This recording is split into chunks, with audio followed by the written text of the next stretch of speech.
Arkadaşlar videoya hoş geldiniz.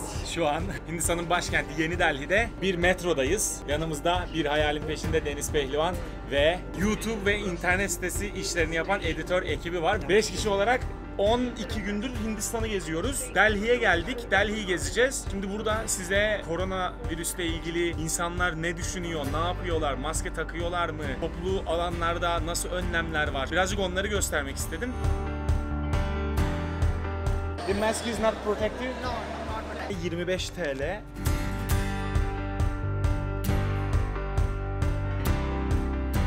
Çünkü bu ülke Türkiye'nin 20 katı nüfusa sahip. Biz 80 milyonluk bir ülkeyiz. Burası 1,5 milyarlık bir ülke. Bugün ayın 12'si 12 Mart. Bir vaka açıklandı bizde henüz. Burada yaklaşık 40 civarında vaka var. Yani 20 kat nüfus olduğunu düşünürsek aslında bizde 2 vaka açıklanmasına eşdeğer bu durum. Yani insanlar çok umursamıyor gibi. Turistler biraz daha fazla umursuyor ama Hindistan'daki koronavirüs gerçeklerini size göstereceğim. Şimdi metrodayız. Hemen. Ama umursayan yok ki. Etrafa baksana. Evet. Yani çok maske takan yok. Az önce bir adamın videosunu çekiyordum. Maskeyi aşağı indirmiş. Benim video çektiğimi görünce maskeyi çıkarttı. Daha düzgün görünebilmek için. İşte güvenlik görevlileri, toplu alanlar, metro, birkaç tane tapınağa gideceğiz şimdi. O tapınaklardaki durumlar, oradaki şartlar, sokakta satılan yemekler falan, bunların hepsini bir göstereyim size. Bakalım Hindistan'da koronavirüsü nasıl algılanıyor. En uzun demirde kalıyormuş, değil mi? Demirde kalıyor, parada kalıyor. Başka? Telefon, klavye. Bu arada mesela biz şu anda maske takmıyoruz. Çünkü maske aslında buradaki maskeler korumuyor. Evet. Hiçbir anlamı yokmuş yani. Ben birçok doktora da sordum bunu. Bu N95 olanları kullanmak gerekiyor. O da hiçbir yerde yok. Yani biz o maskeyi taksak bile her türlü hem insanlar etkilenecek hem biz. Hem de nefes alamayacağız. O kadar pis ki Delhi havası. Evet. Yani burada insanlar daha birkaç ay öncesine kadar hava kirliliğinden dolayı maskelerle geziyordu zaten. Ama önlem almaya çalışıyoruz. Demirlere dokunmuyoruz. Toplu taşımada köşede bekliyoruz. Ve günde yaklaşık olarak 20 kez elimizi yıkayıp sürekli elimiz dezenfekte edilmiş halde şu şeylerle. Şak! Şu kolonyamız, Eyüp Sabri Tuncer kolonyamız var burada. Burada da bir dezenfektanımız. Bu hep çantamızda ve en kolay ulaşılabilir yerinde. Sürekli kullanıyoruz hep birlikte. Aliye sağ olsun, dezenfektancı başımız. Sürekli geliyor, bir elinde kolonya, bir elinde dezenfektan. Ya bu ülke aslında o kadar gevşek ki dün sokakta gördük, adam maskeleri elinde satıyordu. Sokakta şöyle takmış parmaklarına, poşetin içinde var biraz, öyle satıyor. Ama maskelerin her yeri açık. O yüzden çok da bir işe yaramıyor aslında. Şimdi metronun içine birazcık bakalım. İnsanlar nasıl önlem alıyorlar, maskeyi ne kadar ciddi takıyorlar, bir onları göstereyim size.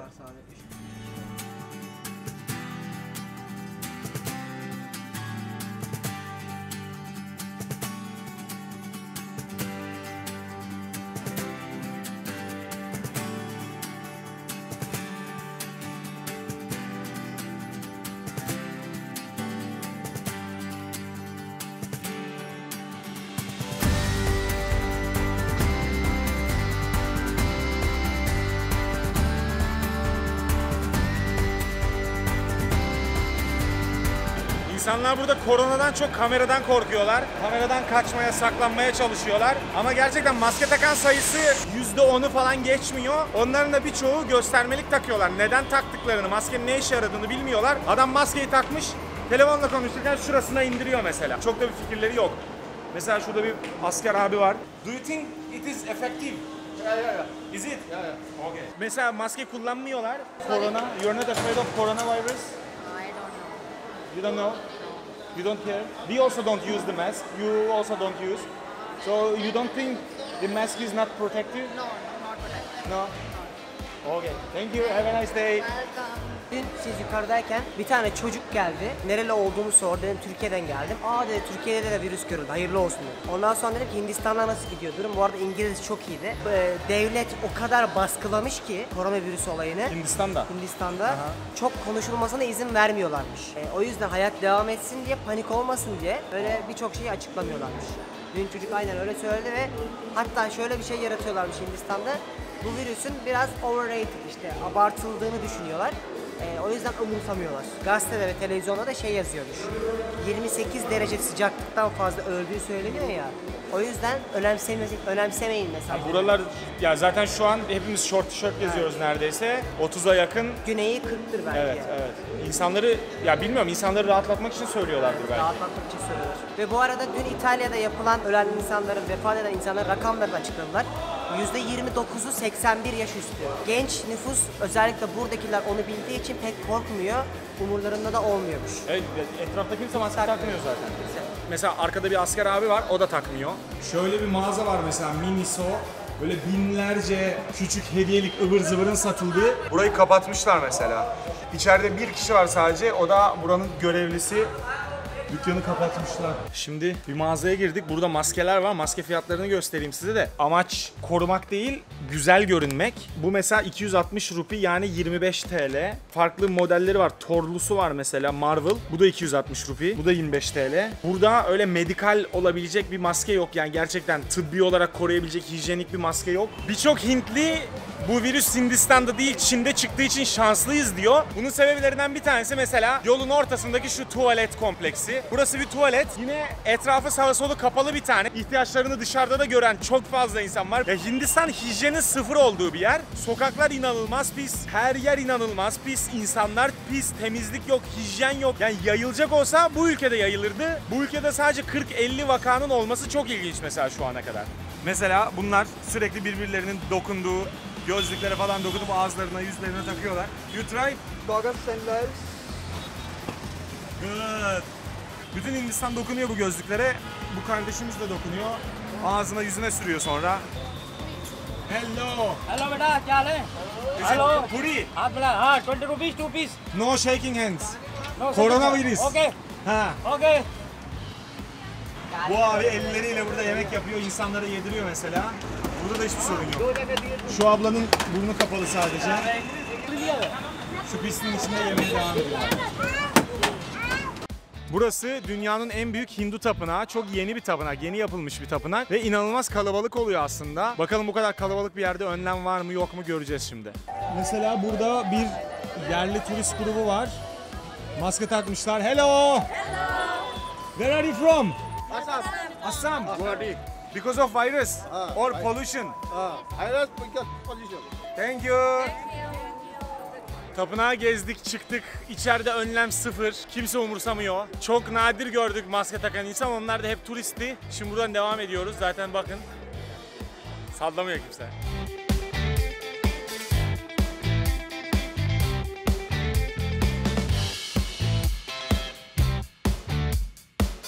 Şimdi tapınaktan çıktık. Başka bir tapınağa gidiyoruz. Yine metrodayız. Yine insanların %95'i falan maske takmıyor. Az önce bir haber öğrendik. Sabah yaklaşık 40 ülkeden Amerika'ya uçuşların ve girişlerin durdurulduğunu okumuştuk. Az önce de Hindistan'ın zorunlu haller dışında, yani diplomatik ve iş, resmi görevler dışında vizeleri 15 Nisan'a kadar askıya aldığını, yani yine ülkeye 15 Nisan'a kadar girişleri durdurduğunu okuduk. Biz 3 gün sonra Nepal'e gidiyoruz. Bizi muhtemelen etkilemeyecek bu durum. Nepal'de de girişle ilgili bir sorun yok ama Hindistan'da, Amerika'da ülkelerine girişleri durdurdular şu an için. Herkes bu işi çok ciddiye alıyor, insanlar dışında.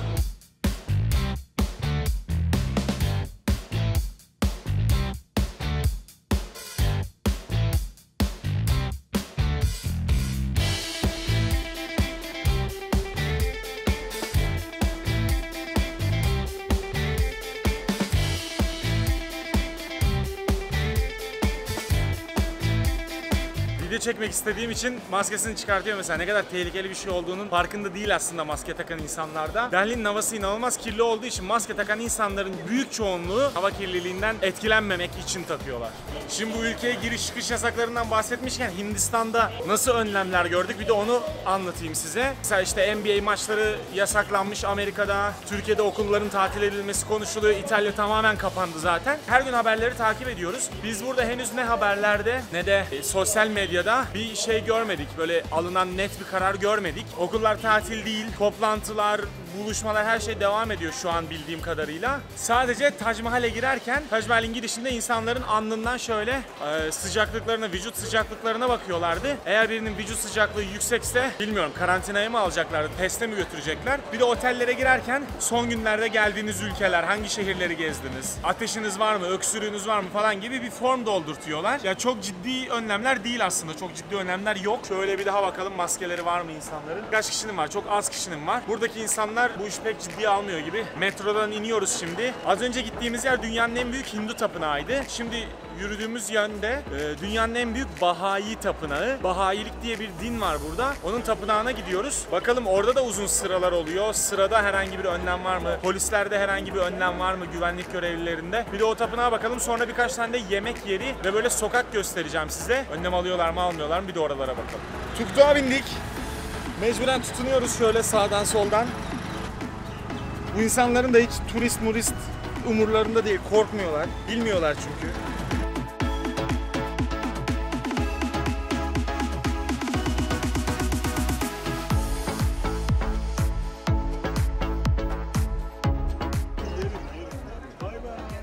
You use mask for virus or air pollution? Virus. Do you think it is protective? Yes. Good. Okay. Stay safe. Thank you. Evet, tapınağa geldik. Ne sırada ne de içeride yürürken gördünüz işte yine maske takan insan sayısı inanılmaz az. Herkes birbirinin elini tutarak geziyor. Bak, kameraya bakan kimse de takmıyor zaten maske. Bu işin abartılmış olduğunu düşünenler ve abartılmış olduğunu söyleyenler var. Bu konuda yorum yapmak bana düşmez. Benim görevim kendimi korumak. Eşimi, dostumu, aile büyüklerimi korumak. Eğer bende varsa benden de onlara geçmemesini sağlamak. Ben en azından maske takmıyorum. Maskenin çok da koruyucu olduğunu düşünmüyorum. Çünkü doktorlar öyle söyledi hep. Etrafından her yerinden hava girdiğini söylüyorlar. Burası tuvaletin önü. Şu taraf erkekler tuvaleti, bu taraf kadınlar tuvaleti. Herkes önünde böyle çoluk çocuk, yaşlı böyle duruyorlar. Bunların da umurunda değil. Bu insanlar belki cehaletlerinden umursamıyorlar ama İngiltere'de mesela şu an bugün 400 tane onaylanmış pozitif çıkan test sonucu var. Ama İngiltere'de hayatın çok normal aktığını söylüyorlar. Ne kadar ciddiye alınması gerektiğini bilmemiz gerekiyor. Günde 20 kez, 25 kez el yıkamaktan, çantamızda temizleyici malzemeler bulundurmaktan, el temizleyici spreyler ve kolonya bulundurmaktan bizi de alıkoymuyor. Sağlığımızı ve gezmeyi seviyoruz. Şimdi devam ediyoruz. Tapınağın içine doğru bir gidelim, bir de o taraflara bakalım. Tuvaletten çıkınca hemen dezenfektanlarımızı kullanıyoruz. Ben son 5 aydır aralıksız olarak Hindistan'dayım. Ben de elimi bu kadar çok hiç yıkamadım ya. Hindistan'da olmama rağmen yıkamadım. Günde 4 kez 5 kez falan anca yıkıyordum. Genelde yemeklerden önce ve yemeklerden sonra yıkıyordum. Şimdi ne zaman akan su görsek elimizi yıkıyoruz. Hiç boş geçmiyoruz. Şurada mesela küçücük bebeler var. Hello. Hello. En çok çocukları ve yaşlıları etkiliyor diyorlar ama ebeveynler, anneler, babalar çok bu konuyu ciddiye alıyor gibi görünmüyor burada. Anne baba maske takmıyor bu ailede mesela. Kızların ikisi de maske takıyor. Virüsten korkmayan bir Nesibe görüyorsunuz burada. Ya da virüsten korkmayan 2 tane Hintli. Virüsü unuttum ben. Sempatik yaklaşıyorlar insana, hayır diyemiyorsun. Tapınak kapalı deme, yapma. Not koymuşlar, virüsün yayılmasını önlemek için tapınağı kapattık yazıyor. Lotus Tapınağı'nın içine giremiyoruz. Bilgilendirme ofisi de kapalıydı. Orada Türkçe bilgilendirme formu da veriyorlardı. O da yok, onu da alamıyoruz artık. İçeriye de giremiyoruz. Şuradan bir tane yol açmışlar. Sadece tapınağın etrafından şöyle yürüyüp insanlar geliyorlar ve buradan çıkıyorlar. Aldıkları güvenlik önlemi bence mantıklı ama şöyle bir şey var. Güvenlik önlemi almışlar ama içeride bir arada olacak bütün insanlar burada bir arada zaten. Ya da şurada daracık bir yoldan hep birlikte yürüyorlar. Aslında çok da etkili bir yol olmamış. Ya da kapıda hepsi aynı yerde sıraya girmişler. Sıra bekliyorlar yan yana. Böyle gruplar halinde yürüyorlar. Ya bu çok etkili bir önlem olmamış maalesef. Şöyle fotoğraf çekiyor abiler mesela. Biz önlem aldık demek için alınmış bir önlem gibi geldi bize. Çünkü bahçeye kadar alıyorlar insanları, güvenlikten geçiriyorlar. Çantalarımızı arıyorlar, buraya kadar sokuyorlar, buradan sonrasını almıyorlar. Biraz eksik bir karar olmuş.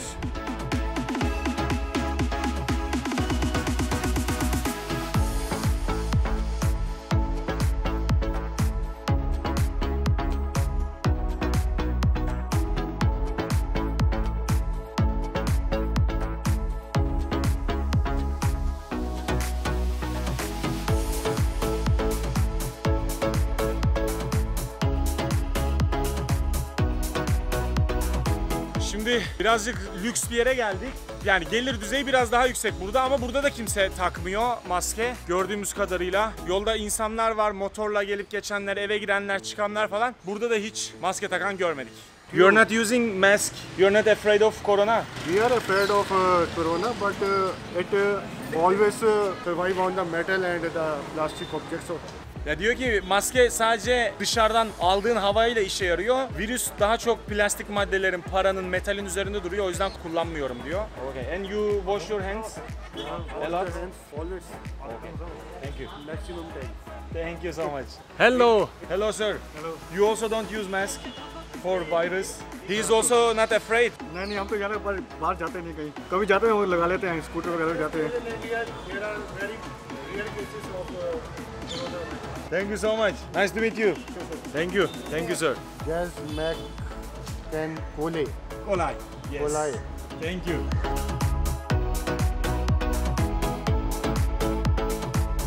Şöyle bir sokağa geldik. Her şeyin sokakta yapıldığı bir öyle pazar gibi bir yer ama yemekçiler de var. Yan tarafta meyve sucular da var. Ortada hurma satanlar da var. Caminin kenarındayız şu an. Aslında Müslüman bölgesine geldik diyebilirim. Burada artık maske kullanım sayısı böyle 1/1000'e falan düştü. Kimse umursamıyor böyle şeyleri burada. Herkes iç içe yaşıyor zaten. Bakın. Buralara hiç uğramamış bu işin korkusu.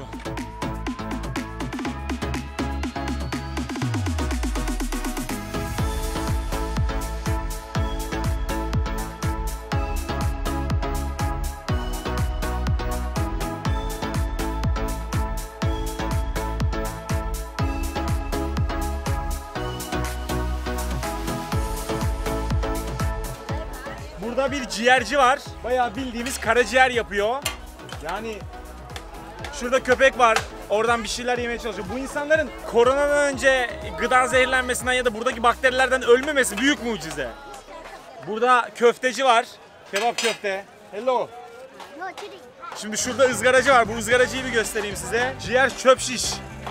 Burada da ciğerci var. Bu insanların korona çok sonra gelir herhalde bu insanların hayatına. Pis, hijyenik olmayan şartlarda yaşayıp bu şartlarda yemek yiyorlar. Bu insanların hayatına koronanın, onun oluşturabileceği sıkıntıların ulaşması çok zaman alacaktır. Şurada bir tane biryanici var mesela. Kırmızı etten biryani yapıyor bu abi.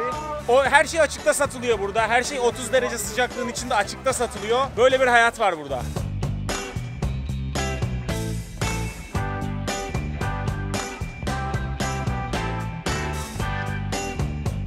Yani size yemeklerini gösterdim, ulaşımlarını gösterdim, ibadethanelerine gittik, tapınaklarına gittik, hepsini gösterdim az buçuk. Bekledikleri sıraları gösterdim. Ya bu insanlara maalesef koronavirüs korkusu henüz gelmemiş. Biz mi abartıyoruz yoksa onların yaptığı mı yanlış? Emin değilim.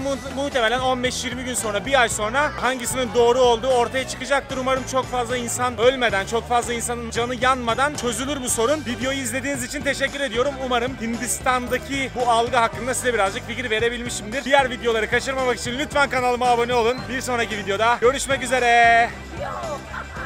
Good.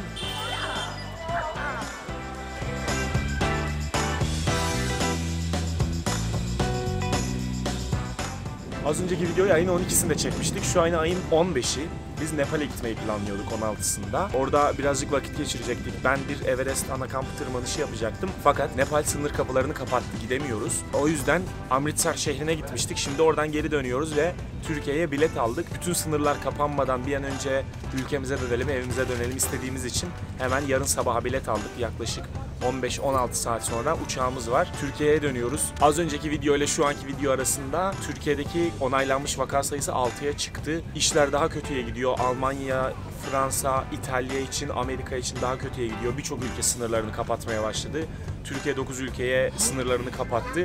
Oradan da uçuş kabul etmeyecek salı günden sonra. Tekrar belirteyim. Umarım bu işten de en az kişinin canı yanacak şekilde sıyrılırız. En az ekonomik zararla sıyrılırız. Başka bir şey dilemek gelmiyor elden. Videoyu izlediğiniz için teşekkür ederim. Görüşmek üzere.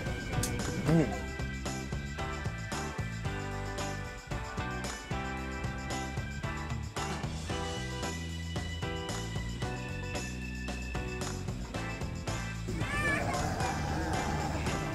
Üzgünüz vallahi ne diyelim. Çok istiyorduk Nepal'e gitmeyi. Hem temiz bir hava alacaktık, Hindistan keşmekeşinden kurtulacaktık. Hem de farklı bir ülke görecektik. Maalesef olmadı. Bir de dünya tarihinde bir bize denk gelmiştir. Hindistan'a gelip de Nepal'e gidip gelememek. Eyvallah abi. Bu yolculukta benimle birlikte olduğunuz için teşekkür ediyorum. Size de.